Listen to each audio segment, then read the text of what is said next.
Radyo Teatrı Çingiz Aytmatov, Cəmilə. Tərcümə edən Kamil Məmmədov.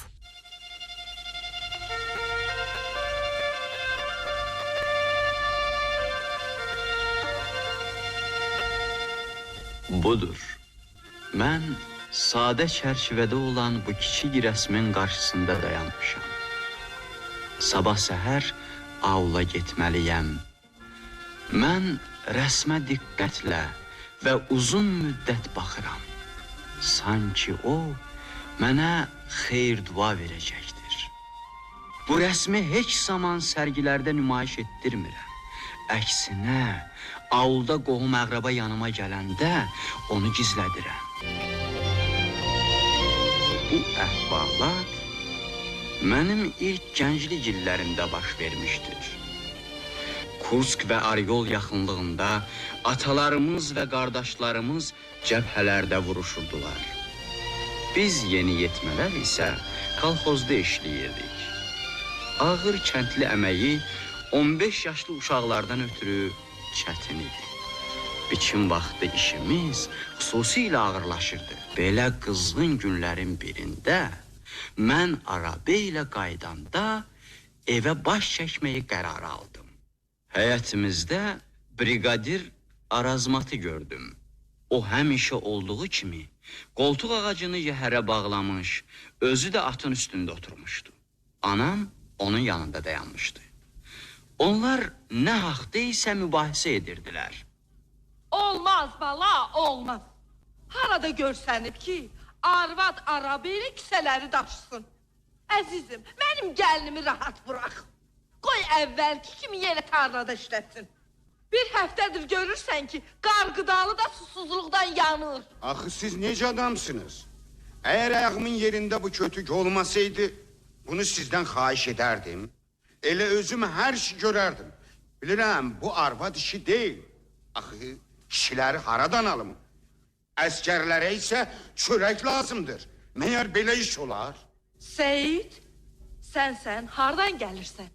Əgər gəlininiz üçün belə qorxursunuzsa, oğlunuz Səyid də onunla getsin. Ayrı-xain ola bilərsiniz. Səyid qoçaq oğlandır. Ah, Seyid, kimə oxşayırsan? Lap sərsəri olub getmisən. Lap Məcnun'a dönmüsən. Başın da qırxılmayıb. Lap yaxşı oldu. Qoyun oğlan bu gün ev sizin yanınızda qalsın.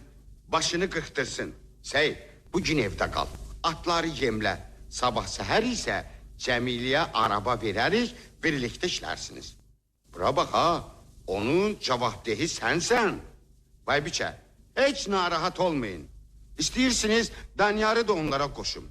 Siz ki onu tanıyırsınız, sakit oğlandır. O cəbhədən qaydan oğlan deyirəm, Üçü birlikdə stansiyaya taxıl daşıyarlar. Ona heç nə olmaz. Canavar yiyəcək nədir? Bir buna bax. Mən sənə canavarları göstərərəm. Sən hardan bilirsən? O bilməyib, kim biləcək? Səyid əsl cigitdir. Onunla fəxr edə bilərsən. Hardan cigit oldu? Lap uşaqdır ki. Gecə gündüz işdə. Əsli cigitlərimiz Allah bilir indi haradadır. Həyət bacamız boş kimsəsiz qalmışdır. Sadıq. Oğlum. Kədərlənmiş, gözü yaşarmış anam briqadirin təklifinə razılaşdı. O da öz istəyinə nail olduğu üçün sevincək həyətdən çıxdı. Mən heç şübhə etmirdim ki, Cəmilə iki atlı araba ilə bacarar. Atları yaxşı tanıyırdı. Axı Cəmilə Bakayır avulundan olan İlxıçının qızı idi. Bizim Sadıq da İlxıçı idi.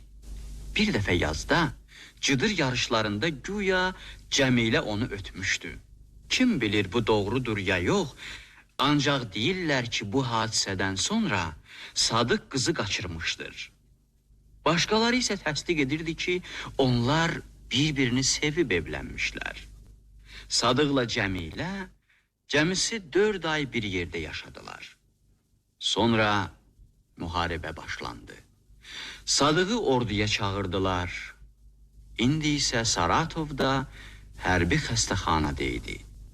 O yazırdı ki, payızda evə qayıdacaqdır. Bizim hamımız tezliklə onunla görüşəcəyimizi eşidib sevinirdik.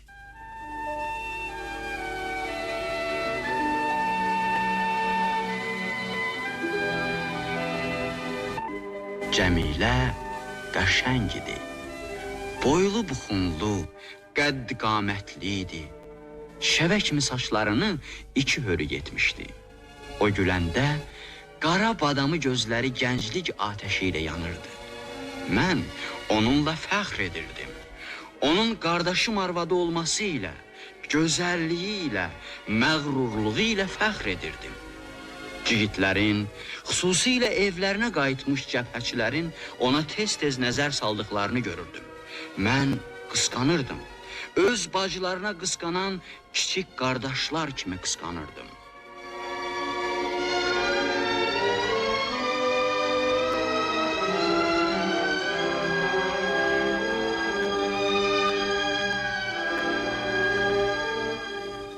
Brigadir Arazmatın uzun boylu, sol ayağı axsayan bir əskəri yanımıza biçin yerinə gətirdiyini də xatırlayıram. Şinelini çiyninə salmış bu oğlan, Arazmatın yabısından geri qalmamaq üçün tələsik addımlarla irəliləyirdi. O zaman yarası hələ tamam sağalmamış bu əskərin qıçı dizdən bükülmürdü. Ona görə də biçin işinə yaramırdı. Onu bizim yanımıza ot biçən maşında işə təyin etmişlər. Düzünü deyim ki, o mənim xoşuma gəlmirdi. Onun adama qovuşmazlığı, qara dinməzliyi bizim ürəyimizdən deyildi. Daniyar çox az danışırdı. Danışanda da elə bir neysə başqa bir şey haqqında düşünürdü. Neysə öz fikirləri var idi. Xəyalpərvər gözlərini dik sənin üzünə tikəndə də bilmirdin ki, səni görür, yaxud tamam başqa yerə baxır. Görünür cəbhədən sonra hələ tamam özünə gələ bilməyib, deyə onun haqqında danışırdılar. Ancaq bir şey qəribə idi ki, Daniyar daim belə fikirli olsa da çox cəld, dürüst işləyirdi. Kənardan baxan elə bilirdi ki, o açıq ürəkli və hamıya qaynayıb qarışan adamdır. Bəlkə də uşaqlığının yetimliyi ilə keçməsi ona öz hissilərini gizli saxlamaq öyrətmişdi. Onu belə təmkinli və səbirli etmişdi. Bir gün axşam biz atları arabadan açıb otarmağa buraxmış, özümüz də çadırın yanında yığışıb xörəyin hazır olmasını gözləyirdik. Daniyar isə keşikçi talvarına çıxıb hava qaralana dək orada oturmuşdu.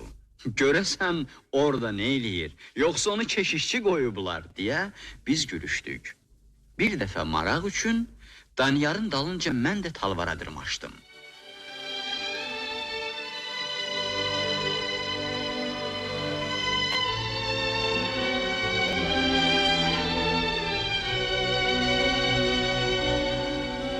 Çəhrayı rəngə boyanmış səhra ta uzaqlara dək uzanıb gedirdi.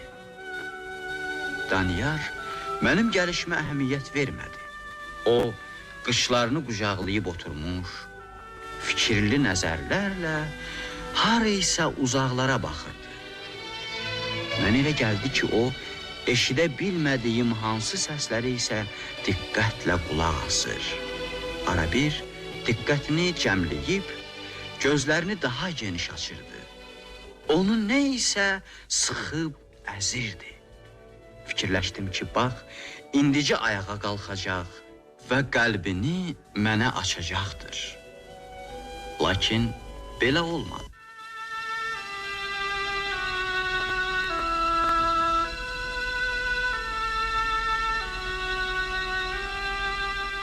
Arazmatla söhbətimizin ertəsi günü səhər tezdən mən Daniyarla birlikdə atları xırmana gətirdik. Cəmilə artıq çoxdan bizi gözləyirdi. Ey Səyid! Mənim atlarımı buraya gətir! Bəs xamutlar hanı? Daniyarla mən ona yaxınlaşanda nədənsə Cəmilə bizə baxıb gülümsündü.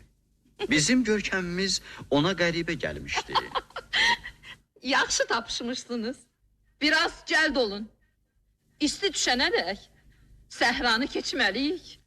O atların yüyənindən yapışıb arabaya sarı getdi. Atları qoşmağa başladı. Daniyar dinməz söyləməz qapandakı dolu torbaları arabaya gətirmək istəyəndə Cəmilə özünü saxlaya bilməyib dilləndi. Bu nədir? Yoxsa hər kəs öz başına işləyəcək? Yox dost, belə olmaz. Əlini bəri ver. Ey, Səid, nə durub baxırsan? Sən də arabaya çıx, kisələri yığ. Cəmilə özü Daniyarın əlindən tutdu və onlar birlikdə kisəni götürüb arabaya qaldırdılar. Zavallı Daniyar utandığından qıpqırmızı oldu. Sonralar da belə hallar olurdu. Bu zaman görürdüm ki, Daniyar özünü itirir və Cəmilənin üzünə baxmamağa çalışırdı. Cəmilə isə sanki onu heç görmürdü. Qapançı ilə hey zarafat edirdi. Araba ağzına dək dolandan sonra mən qırmancı əlimə aldım. Ey, adın nədir? Deyəsən Daniyardır. Sən kişisən, yolu birinci aç, qabaqda get. Daniyar dinməz söyləməz arabasını sürdü.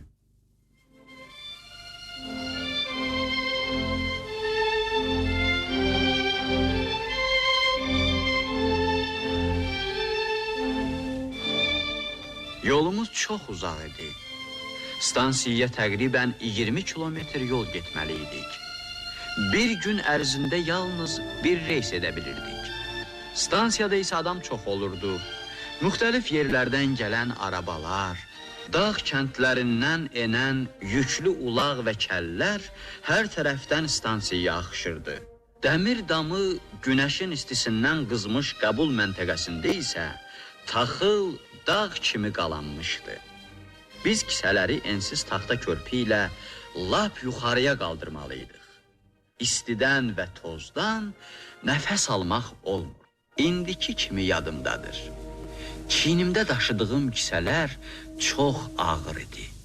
Taxta körpü ilə yuxarı qalxarkən müvazinətimi güclə saxlayırdım. Kisələrin ağırlığından taxta əyilirdi. Cəmilə mənim vəziyyətimi hiss edirmiş kimi yolda dayanır və məni səsləyirdi. Möhkəm dur Səid, az qalır. Biz kisələrdəki buğdanı boşaldıb geri qayıdan zaman Daniyarla rastlaşırdıq. O, yüngülcə axsiya-axsiya inamlı addımlarla irəliləyirdi. Bizimlə qarşılaşanda Daniyar Cəmiləyə kədərli nəzərlərlə baxırdı. Qız isə buna əhəmiyyət vermirdi. Cəmilə ya tamamilə ona fikir vermir, ya da keyfi gələndə gülürdü. Bir neçə dəfə Cəmiləyə demişdim ki, gəlin bacı, sən ona nə üçün gülürsən? Axı o sakit oğlandır. Sən də nə danışırsan? Mən elə belə zarafat edirəm də. Qorxma, ona heç nə olmaz. Ancaq bir dəfə bizim bu zarafatlarımızın çox kədərli nəticəsi oldu. Buğda kisələrinin biri çox böyük idi. Gişdən tikilmiş bu xaral 7 put buğda tuturdu. Adətən həmin xaralı ikimiz zorla götürürdük. Birimizin gücü çatmırdı. Günlərin birində xırmanda Daniyarla yeni bir zarafat etməyi qərar aldıq. Biz həmin xaralı onun arabasına qoyduq. Üstündən isə başqa kisələri yığdıq. Bütün yolu Cəmilə ilə gülüşürdük. Qız ara bir Daniyara alma atır, zarafat edirdi. Sonra biz həmişəki kimi Daniyarın arabasını ötüb onu toz bulutlar içində qoyduq. Başımız elə qarışdı ki, 7 putluq xaralı tamam unutduq. Yalnız arabanı boşaldıb qurtaranda o yadımıza düşdü. Cəmilə məni dümsükləyib Daniyara işarə etdi. O arabanın üzərində dayanıb fikirli-fikirli xarala baxırdı. Görünür onu necə götürəcəyini düşünürdü. Birdən o Cəmilənin gülməkdən qaş etdiyini gördü və qıpqırmızı qızardı. Məsələnin nə yerdə olduğunu başa düşmüşdü. Doqqanı möhkəm çək. Yoxsa yarı yolda şalvarın düşər. Daniyar bizə sarı qəzəblə baxdı və xaralı çiyninə alıb irəlilədi. Əvvəl biz özümüzü elə apardıq ki, güya bunda fövqəladə heç bir şey yoxdur. Lakin Daniyar körpücüyə çatanda Cəmilə qaçıb özünü ona yetirdi. Haralı yerə at. Axı mən zarafat edirdim. O tərəfə keç. Geri qayıt. Ora bax, aparır ha. Sonra nə olduğu yaxşı yadıma gəlmir. Bir də onu gördüm ki, Daniyar yükün ağırlığından beli bükülmüş, başını lap aşağı əymiş halda, dodaqlarını çeyniyə-çeyniyə körpüyə qalxır. O, yaralı qıçını ehtiyatla yerə qoya-qoya, yavaş-yavaş irəliləyirdi. Yuxarı qalxdıqca, o tərəf bu tərəfə daha çox ləngər vururdu. Mən qorxudan dəhşətə gəlmişdim, xəcalət çəkirdim. Belə axmaq bir zarafatı indi də özümə bağışlaya bilmirəm. Mən qupquru quruyub, bütün mənliyimlə Daniyarın vəziyyətini, yaralı qıçının necə sancdığını hiss edirdim. O, yenidən səndələdi və başını tərpətdi. Hər şey gözlərim qarşısında hərləndi, qaraldı, sanki yer ayağım altından qaçdı. Birdən kiminsə bərk-bərk əlimi sıxdığından özümə gəldim. Az qala barmaqlarımı qıracaqdı. Mən Cəmiləni birdən-birə tanımadım. O ağappaq ağarmış, gözləri geniş açılmışdı. Elə bil göz bəbəkləri indicə pırtlayıb çıxacaqdı. Təkcə biz yox, ətrafdakıların hamısı işini buraxıb Daniyara baxırdı. Daniyar 2 addım da atdı. Arxasındakı xaralı düzəltmək istədi və yavaş-yavaş dizləri bükülməyə başladı. Cəmilə əlləri ilə üzünü örtdü. At yerə, sən at yerə. O, Cəmilənin səsini eşidən kimi sanki özünə gəldi. Bir addım da irəli atdı və yenə səndələdi. At yerə! At yerə! At yerə! Yox, o atmayacaq. Deyəsən hamı, körpü ilə onun arxasınca gedənlər də, aşağıda dayananlar da başa düşmüşlər ki, bu boş-boşuna deyildir. Əgər özü yıxılmasa, xaralı atmayacaq. Araya ölüm sükutu çöktü. Mənzil başına lap az qalmışdı. Lakin Daniyar bir də səndələdi və yaralı qıçı artıq onun sözünə baxmadı.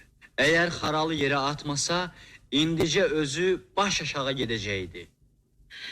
Seyidcum, kömək elə. Mən körpü ilə üzü yuxarı qaçdım. Adamların arasından yol tapıb Daniyara çatdım. O, qoltuğunun altından mənə çəpəgi nəzər saldı. Qapqara qaralmış tərli alnında damarlar şişib göyərmişdi. Qanla dolmuş gözlərindən qəzəb yağırdı. Mən xaralı əl tutmaq istədim. Çıx get! Daniyar xaralı boşaldıb geri qayıdarkən ağır-ağır nəfəs alırdı. Qolları yanına düşmüşdü və daha çox axsıyırdı. Hamı sükutla ona yol verdi. Bütün gecəni səssiz, səmirsiz yol getdik. Biz vicdan əzabı çəkirdik. Ertəsi gündə Daniyar incidiyini biruzə vermir, susurdu. Yalnız həmişəkindən daha çox axsıyırdı. Bütün bunlar onun qarşısında günahkar olduğumuzu bizə xatırladırdı. Əgər o gülsəydi, yaxud zarafat etsəydi, yüngülləşərdik və hər şeyi unudardıq. Biz stansiyadan çox gec qayıtdıq. Daniyar qabaqda gedirdi. Gecə çox sakit və şairanə idi.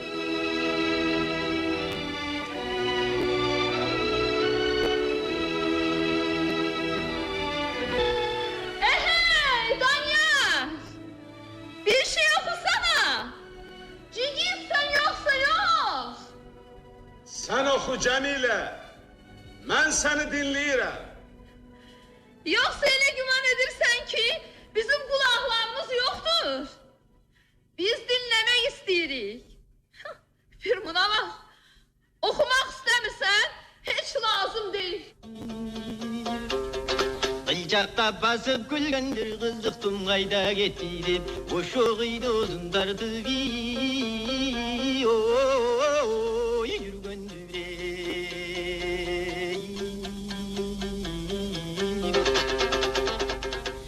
Mən bilmirdim bunu necə adlandırım.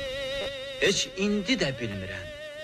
Daha doğrusu, müəyyən edə bilmirəm ki, bu səs idimi, yoxsa sevən qəlbin dərinliklərindən gələn bir nida. Mən ona qədər və ondan sonra belə mahnı eşitməmişəm. Bu mahnı nə qırğız, nə də qazaq melodiyalarına oxşayırdı. Lakin bu mahnıda həm onun, həm də o birinin ruhu duyulurdu. Daniyarın musiqisi hər iki qardaş xalqın ən yaxşı melodiyalarını özündə əks etdirir. Vahid və təkrar edilməz bir mahnıda birləşdirirdi. Bu gah qırğız dağları kimi əks səda salan, gah da qazaq səhraları kimi baş alıb gedən dağ və səhra mahnısı idi. Mən mahnını dinlədikcə ona məftun olur və düşünürdüm.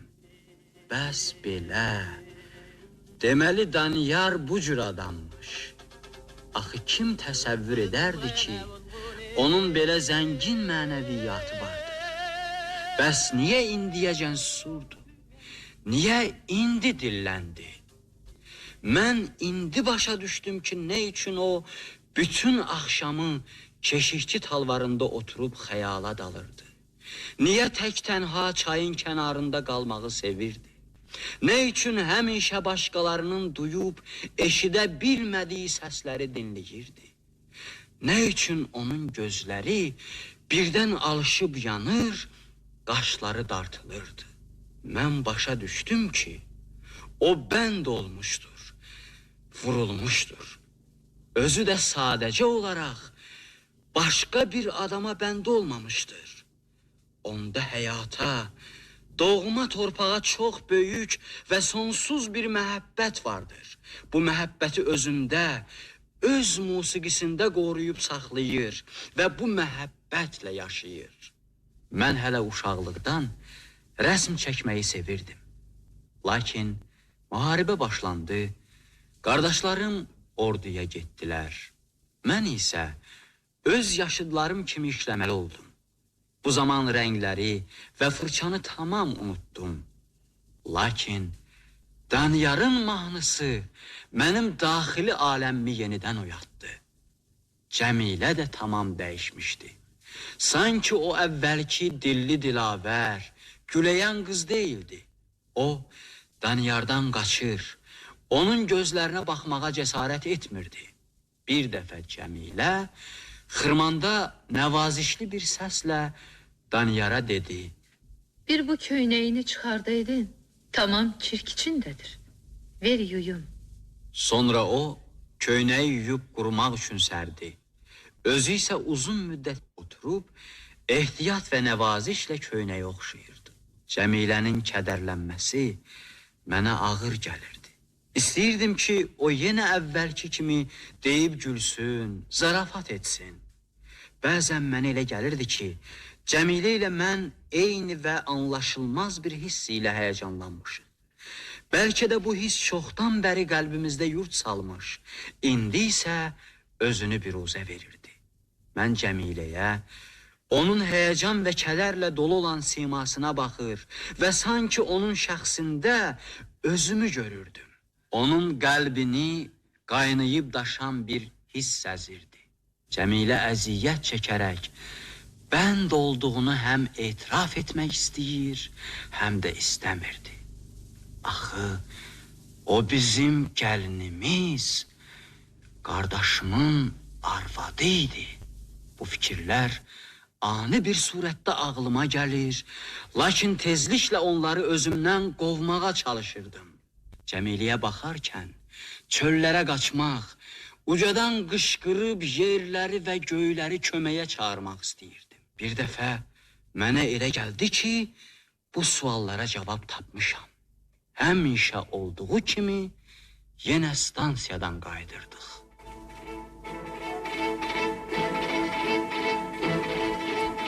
Artıq hava qaralmış, bulutsuz səmada tək-tək ulduzlar doğmağa başlamışdı. Kimsəsiz səhra yavaş-yavaş yuxuya gedirdi. Yalnız Daniyarın mahnısı bu sükutu pozaraq həzin və mehriban bir səslə ətrafa yayılırdı. Cəmilə ilə mən onun arxasınca gedirdik.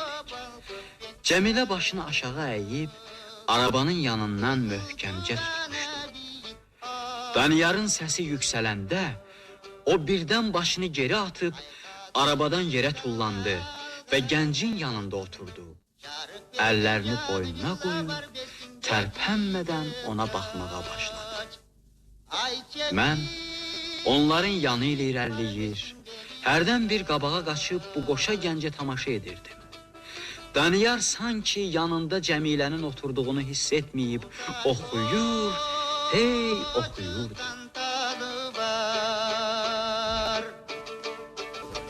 Başını ehtiyatla Daniyarın çiyninə qoydu. Yalnız bir anlığa Daniyarın səsi titrədi və yenidən daha qüvvətlə səsləndi. O, məhəbbət haqqında oxuyurdu. Mən valeh olmuşdum. Səhra sanki başdan başa çiçək açmış, qaranlığın bağrını dəlmişdi. Mən bu geniş səhrada iki sevgili görürdüm. Daniyar onu böyüdüb boya başa çatdıran, doğma torpağa olan məhəbbətini bütünlüklə Cəmiləyə vermişdi. O, Cəmilə üçün, Cəmilə haqqında oxuyurdu. Mən yenə də Daniyarın mahnılarını eşidərkən keçirdiyim həyəcanı hiss etdim. Birdən aydın başa düşdüm ki, nə istəyirəm. Mən onların rəsmini çəkmək istəyirdim. Sonra öz fikirlərimdən qorxdum. Lakin arzum qorxumdan daha ciddiydi. Mən onları lap beləcə, indi olduğu kimi xoşbəxt təsvir etmək istəyirdim. Bacararamı? Qorxudan və sevincdən nəfəsim tutulmuşdu. Hər şeyi unudaraq irəliləyirdim. Mən də özümü xoşbəxt hiss edirdim. Öz-özümə deyirdim ki, bu doğma torpağı Daniyar gördüyü kimi görmək lazımdır. Mən Daniyarın mahnısını rənglərlə əks etdirəcəyəm. Burada mənim öz dağlarım, səhralarım, buludlu səma, gömgöy otlar, rəngarəng çiçəklərim olacaq. Gözlənilmədən Daniyarın mahnısı kəsildi. Buna səbəb Cəmilə idi. O, Daniyarı qucaqlamışdı. Lakin bu bir an davam etdi. Sonra qız kənara çəkilib, arabadan yerə tullandı. Daniyar cilovu çəkib, atları dayandırdı. Qız göz yaşlarını güclə saxlayırdı. Nə durub baxırsan? Mənə baxma. Sür get.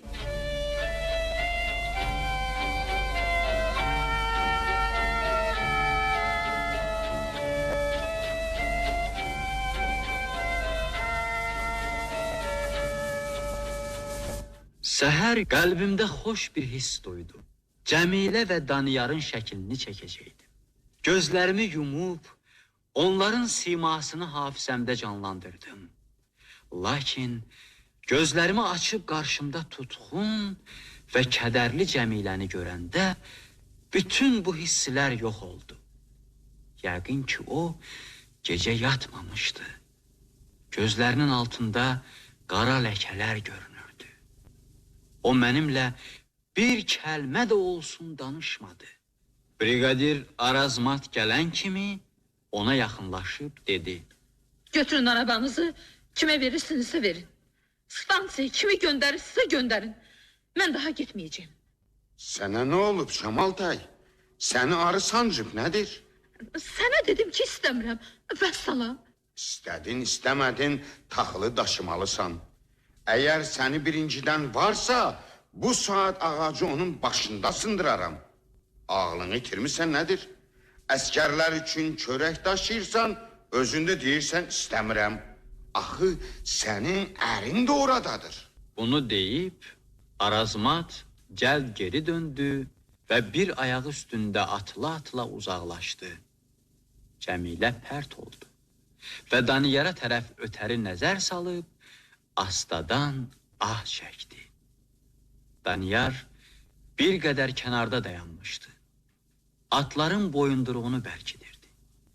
Arxası Cəmiliyə sarı olsa da, söhbətin hamısını eşitmişdi. Qız biraz dayanıb fikirləşdi. Əlindəki qamçını oynatdı və öz arabasına sarı getdi. Həmin gün biz stansiyadan həmişə olduğundan tez qayıtdıq. Daniyar bütün yolu atları qova-qova gedirdi. Cəmilə də çox tutğun və qaradinməz olmuşdu. Avla qayıdan kimi qapançıdan ağ bir kağız vərəqi oğurlayıb, özümü xəlbət bir güşəyə çəkdim. Mən rəsmə elə alüdə olmuşdum ki, ətrafda heç bir şeyi seçmirdim. Səyid, kar deyilsən ki, eşitmirsən. Cəmilə, mən özümü itirdim, qıpqırmızı qızardım və cəld rəsmi gizlətdim. Arabaları çoxdan yükləmişik. Bir saatdır səni axtarırıq, tapa bilmirik. Burada nə edirsən? Bu nədir? Cəmilə uzun müddət çəkdiyim şəkilə baxdı. Sonra kədərli və nəmli gözlərini mənə zillədi. Bunu mənə ver, Səyid. Onu yadgar saxlayıcı. O kağızı iki büküb qoynunda gizlətdi. Biz artıq yola çıxmışdıq. Heç cür özümə gələ bilmirdim. Sanki bunların hamısı yuxuda baş vermişdi. Heç cür inana bilmirdim ki, gördüyüm mənzərəni kağız üzərində əks etdirə bilmişəm. Biz həmin gün stansiyaya həmişəkindən tez çatdıq. Buraya yetişən kimi Daniyar tələsik kisələri daşımağa başladı. Onun nə üçün tələsdiyini başa düşmək çətin idi. Yoldan ötən qatarlar keçərkən dayanıb uzun müddət fikirli nəzərlərlə onların ardınca baxırdı. Cəmilə də onun baxdığı yerlərə nəzər salır, sanki Daniyarın nə fikirləşdiyini bilmək istəyirdi. Biz artıq arabaları boşaltmış və yola düşməyə hazırlaşırdıq ki, birdən həyətə yaralı bir əskər gəldi. Kurkureu avlundan burada kim var? Mən Kurkureudanam. Kimin oğlusan belə? Cəmilə? Kərim, sən. Cəmilə, bacım necəsən? Elə ürəyimə dammışdı ki, səni burada görəcəyəm. İndicə Sadıq'ın yanından gəlirəm. Xəstəxanada bir yerdə yatırdı.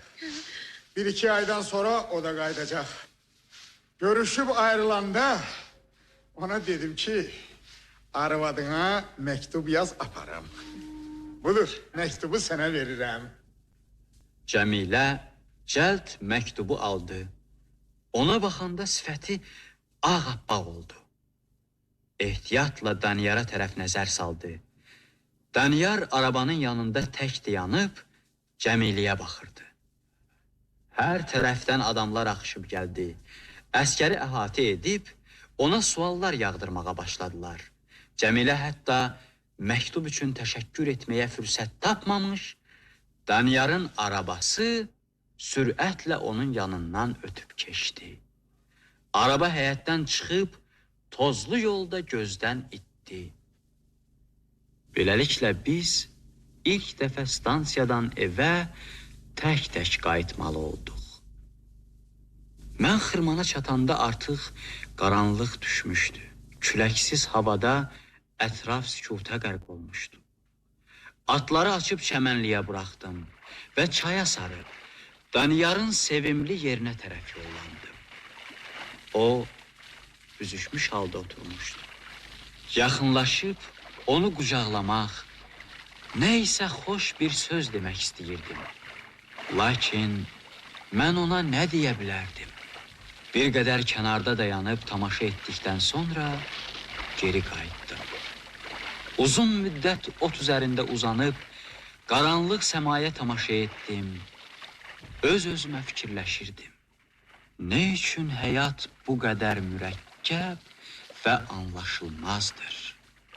Cəmilə hələ qayıtmamışdı. Görəsən o hara gedib?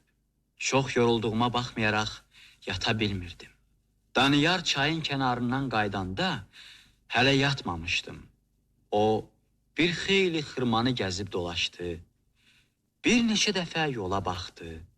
Sonra mənim yanımda ot üzərində uzandı. Fikirləşirdim ki, yəqin indi o avulda qalmayacaq. Hara isə çıxıb gedəcək. Bəs hara gedəcək? Tənha, evsiz, eşiksiz o kimə lazım idi? Yuxuda getdikcə yaxınlaşmaqda olan araba taqqıltısını eşitdim. Deyəsən, Cəmilə qayıdırdı. Bilmirəm nə qədər yatmışdım. Birdən lap qulağımın dibində addım səsləri eşitdim. Kimsə çiynimə toxundu. Gözlərimi açdım, Cəmiləni gördüm. O dayanıb, ətrafa narahat bir nəzər saldı. Sonra Daniyarın yanında əyləşdi.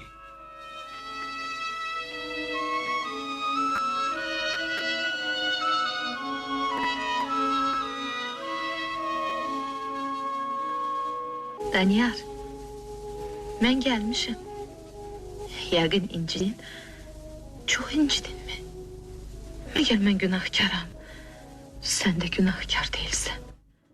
Uzaqdan dağlarda göy güruldadı.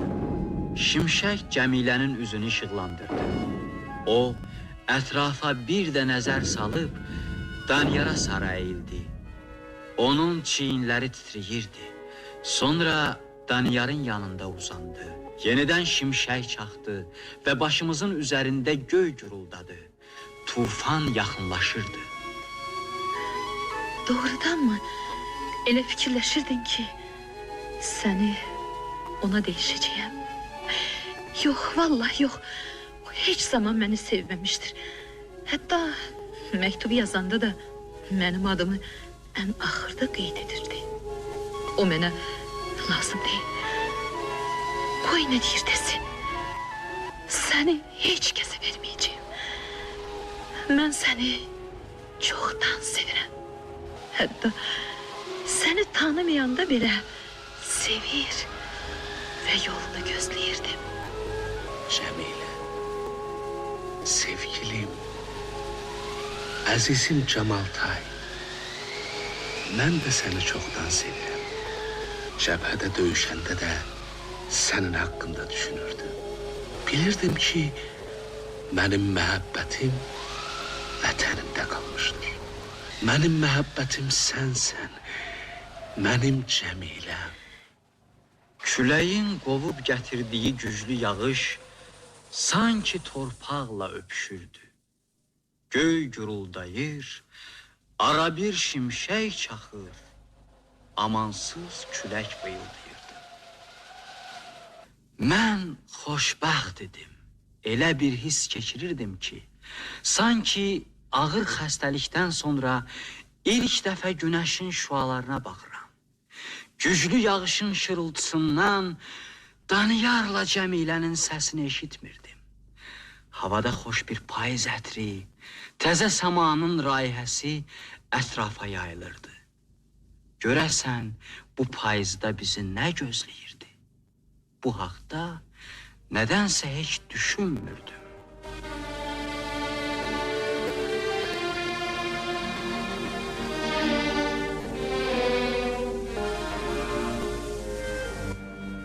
Həmin payız, 2 illik fasilədən sonra mən yenidən məktəbə getdim. Dərsdən sonra tez-tez çayın sahilinə gedər və uzun müddət Daniyarın sevimli yerində oturardım.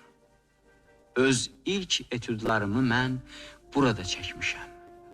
Həmin payız elə gözəl, elə cazibədardı ki, lakin tezliklə havalar korlandı, soyuq yağışlar yağmağa başladı. Bir gün havanın xoş vaxtında yenə çayın sahilinə gəldim. Axşam düşürdü. Birdən 2 nəfərin yaxınlaşdığını gördüm. Bunlar Daniyarla Cəmilə idi. Mən nəzərlərimi onların sərt və həyəcanlı sifətlərindən çəkə bilmirdim. Çiynində yol torbası olan Daniyar ahəstə addımlarla irəliləyirdi. Cəmilənin başında ağ şal var idi. O ən yaxşı paltarını geymiş, bir əlində isə kiçik bağlama tutmuşdu. Onlar nə haqqında isə qızğın danışırdılar. Söhbət edə-edə cığırla irəliləyib, ağacların dalında gözdən itdilər. Bəlkə onları səsləyim, lakin elə bil dilim ağzımda qurumuşdu. Daniyarla Cəmilə geriyə baxmadan dəmir yoluna doğru uzaqlaşırdılar. Bir-iki dəfə başları kolların arasından görünüb, tamam yox oldu. Cəmilə!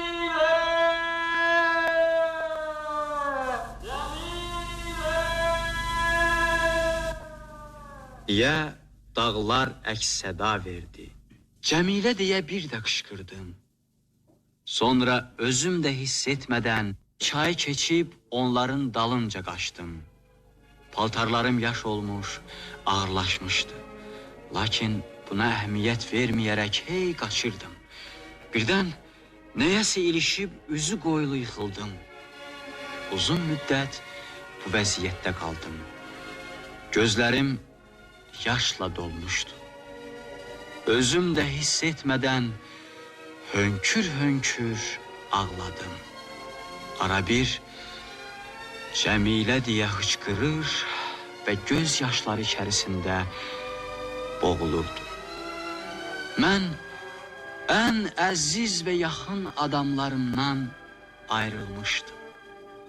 Başımı yaş otların üstünə qoyub uzun müddət belə qaldım. Mən təkcə Cəmilə və Daniyarla yox, öz uşaqlıq dövrümlə vidalaşırdım.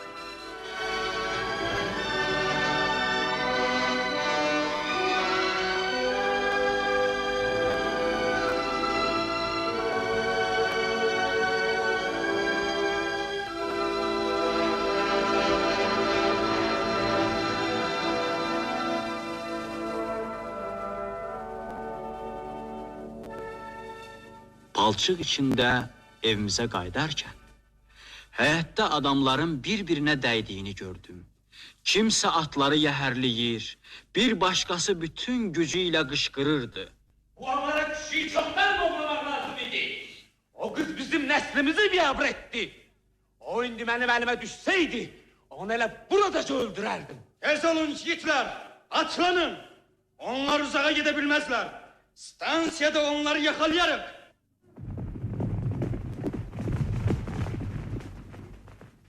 Məni soyuq tər bastı. Onlar haraya gedirlər?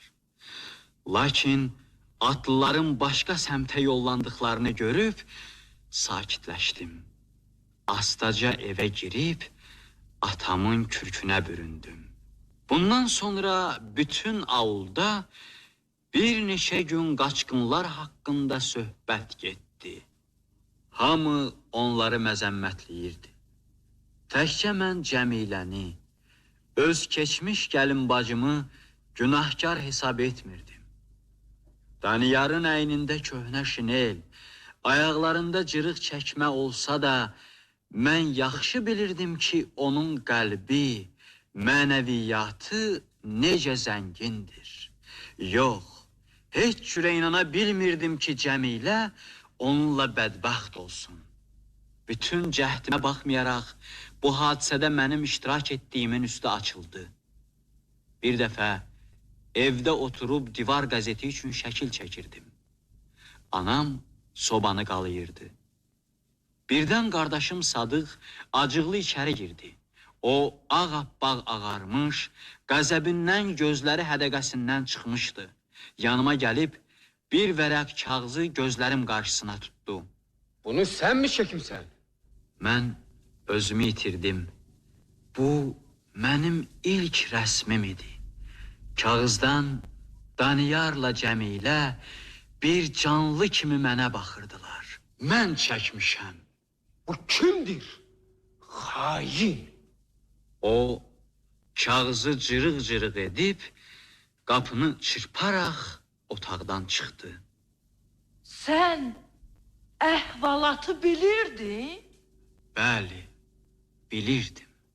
Anam tənə və acıqla mənə baxıb sobaya tərəf əyildi. Mən deyəndə ki, onların şəklini bir də çəkəcəyəm, anam kədərlə başını tərpətdi. Mən isə döşəmədəki kağız parçalarına baxır və qəlbimi bir qəzəb hissi bürüyürdü. Qoy məni xain hesab etsinlər. Mən kimə xəyanət etmişəm? Ailəməmi? Öz nəsliməmi? Ancaq mən həqiqətə, həyat həqiqətinə, iki gəncin həqiqi sevgisinə xəyanət etməmişəm. Bütün bunları heç kəsə deyə bilmirdim. Hətta anam da məni başa düşə bilməyəcəkdi. Onların avuldan getdiklərini xatırlayarkən, mən də geniş həyat yoluna, onların cəsarət və qətiyyətlə seçdikləri çətin xoşbaxtlıq yoluna çıxmağı arzu edirdim. Bir gün anama dedim, mən oxumağa getmək istəyirəm. Atama deyinən, rəssam olmaq istəyirəm. Mən tezliklə oxumağa getdim. Budur. Bütün əhvalat bundan ibarətdir. Rəssamlıq məktəbini qurtardıqdan sonra məni akademiyaya göndərdilər. Akademiyaya girərkən diplom işi olaraq çoxdan bəri arzu etdiyim rəsmi təqdim etdim. Yəqin siz başa düşürsünüz ki, bu rəsmimdə Daniyarla Cəmilə əks olunmuşdu. Onlar ilk payız günlərində səhra yolu ilə irəliləyirdilər. Onların qarşısında geniş, aydın, uçsuz-bucaqsız yol açılırdı. Əsərim sənətkarlıq cəhətdən yetkin və tam olmasa da, burada mənim üçün əziz olan bir ruh var idi. Bu ilk əsərimdən ötürü çoxlu yaradıcılıq həyəcanları keçirmişdim. İndi də elə zamanlar olur ki, özüm-özümə inamımı itirirəm. Belə ağır dəqiqələrdə ən çox sevdiyim rəsmə, Daniyarla Cəmiləyə baxıram. Hər dəfə bu rəsmə baxarkən onlarla söhbət edirəm. İndi siz hardasınız? Hansı yollarla irəliləyirsiniz? İndi bizim doğma səhralarda, Qazaxstanda, Altayda, Sibirdə yeni yollar salınır. Bir çox cəsarətli gənclər burada zəhmət çəkirlər. Bəlkə siz də onların arasındasınız.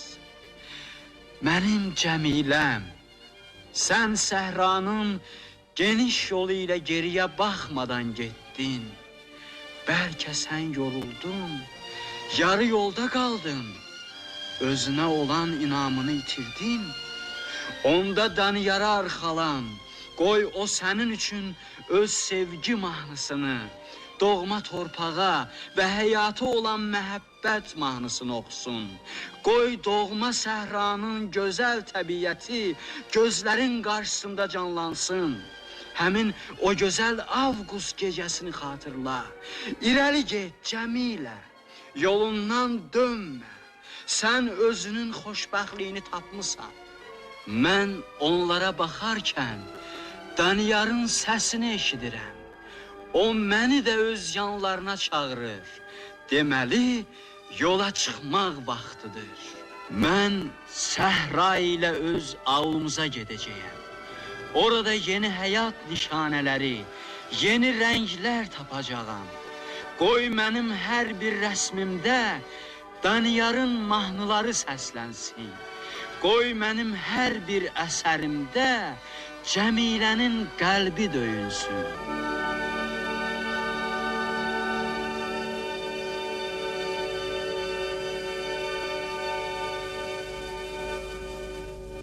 Çingiz Aytmatovun Cəmilə piyesi əsasında hazırlanmış radio teatrı dinlədiniz.